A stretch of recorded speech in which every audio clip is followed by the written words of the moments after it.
தனம், ருக்மணி, சண்முகம் எல்லாருமே உட்காந்து வீட்டில் பேசிகிட்டு இருக்காங்க. பயங்கரமாக ஃபீல் பண்ணிகிட்டு இருக்காங்க. ஆட்டோவை எடுக்கணும், எப்படியாவது சீக்கிரமாக எடுக்கணும் அப்படின்னு சொல்லிட்டு தனம் ரொம்ப வருத்தப்படுறாங்க.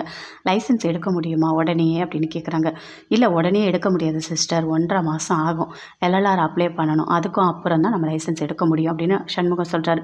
அதை கேட்டோன்னே யோசிக்கிறாங்க தனம். ஒரு நிமிஷம் இருங்க வரேன் அப்படின்னு சொல்லிட்டு வீட்டில் போயிட்டு எல்லா இடத்துலையும் தேடுறாங்க. தேடி ஒரு பேப்பர் எடுக்கிறாங்க, கொண்டு வந்து அதை கொடுக்குறாங்க. இது என்னன்னு பாருங்கள், இதுவா அப்படின்னு சொல்லிட்டு கேட்குறாங்க. ஆமாம் சிஸ்டர், இது எல்எல்ஆர் அப்ளை பண்ணியிருக்கீங்களே, அதுவும் 1.5 மாதம் ஆயிருக்கு அப்படின்னு சொல்கிறாங்க. அதை கேட்டோன்னே தனம் சொல்கிறாங்க, இல்லை அவர் இறக்கிறதுக்கு 2 நாளைக்கு முன்னாடி நைட்டு வந்தார். வந்த உடனே இந்த பேப்பரை என்கிட்ட கொடுத்தாரு. இது எல்எல்ஆர், இது எடுத்து வை, இது இருந்தால் தான் லைசன்ஸ் வாங்க முடியும் அப்படின்னு சொன்னார். நானும் எடுத்துகிட்டு போய் வச்சேன், நீங்கள் சொன்ன உடனே எனக்கு அந்த ஞாபகம் வந்தது அப்படின்னு சொல்கிறாங்க தனம். அதை கேட்டோன்னே ரொம்ப சந்தோஷப்படுறாரு. எல்லாமே முடிஞ்சிடுச்சு, நாளைக்கு நீங்கள் லைசன்ஸ் எடுக்கலாம் அப்படின்னு சொல்கிறாரு. அதை கேட்டோன்னே தனம் எல்லாருமே ரொம்ப சந்தோஷப்படுறாங்க, பயங்கரமாக சந்தோஷப்படுறாங்க. இல்லை இந்த வீட்டுக்கு ஒரு வருமானத்தை கொடுத்ததே நீங்கள் தான் அப்படின்னு சொல்லிட்டு சண்முகமும் சொல்கிறாரு. இப்போ அந்த வருமானம் இல்லைனா ரொம்ப கஷ்டமாக போயிடும். நல்ல வேலை, லைசன்ஸ் நாளைக்கே போய் நீங்கள் அப்ளை பண்ணலாம் அப்படின்னு சொல்கிறாரு. அதை கேட்டோடனே வீட்டில் இருக்க எல்லாருமே பயங்கரமாக சந்தோஷப்படுறாங்க. ருக்மணி சொல்கிறாங்க, என் பிள்ளைக்கு ஏற்கனவே தெரிஞ்சிருக்கு இன்னும் 2 நாளில் நான் இறந்துருவேன்னு சொல்லிட்டு, அதனால தான் தனத்தை கூப்பிட்டு ஆட்டோ ஓட்ட சொல்லி கொடுத்துருக்கான். இந்த மாதிரி லைசன்ஸ் அப்ளை பண்ணியிருக்கான், எல்லாமே பண்ணியிருக்கான் என் பையன் எல்லாமே பண்ணியிருக்கான் அப்படின்னு சொல்லிட்டு பயங்கரமாக சந்தோஷப்படுறாங்க. அதை கேட்டோடனே சத்திரியா சொல்கிறான், நான் வந்து வேலைக்கு போகிறேன் அப்படின்னு சொல்லிட்டு, நான் பார்ட் டைமாக போகிறேன், நைட்டு போகிறேன் அப்படின்னு சொல்கிறாரு. அதை கேட்டோடனே அப்படியே ருக்மணிக்கு கோபமாக வருது.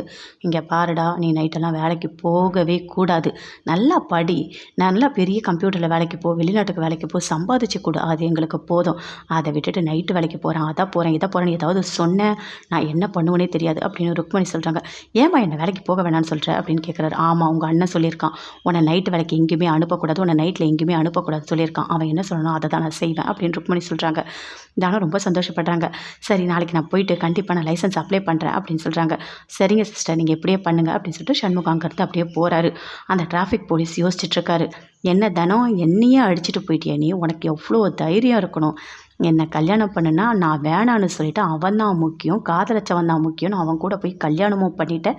இப்போ அவன் செத்தும் போயிட்டான், இருந்தாலும் அந்த குடும்பத்தை விட்டு வராமல் அங்கே இருக்கவங்களுக்கு சம்பாதிச்சு போட்டுட்ருக்கியா, உனக்கு எவ்வளோ தைரியண்டி, ஒரு நாள் என் கூட இது வந்து இருனா, என்னையும் அடிச்சுட்டு போகிற இரு, நீ எப்படி ஆட்டோ எடுக்கிற, எப்படி நீ ஓட்டுற, எப்படி லைசன்ஸ் எடுக்கிற, ஒன்றுமே உன்னால் பண்ண முடியாது, நீ எங்கே போனாலும் அங்கே எல்லாத்தையுமே நான் தடுத்து நிறுத்துறேன் அப்படின்னு சொல்லிட்டு மனசுக்குள்ளே பயங்கரமாக அப்படியே கோவத்தோடு யோசிச்சுட்ருக்காரு. ரொம்ப சந்தோஷமாக இருக்காங்க தனம். அப்படியே போகிறாங்க, அவங்க வீட்டுக்காரோட அந்த ஃபோட்டோவை பார்க்குறாங்க. பார்த்துட்டு பயங்கர சந்தோஷமாக பேசுகிறாங்க.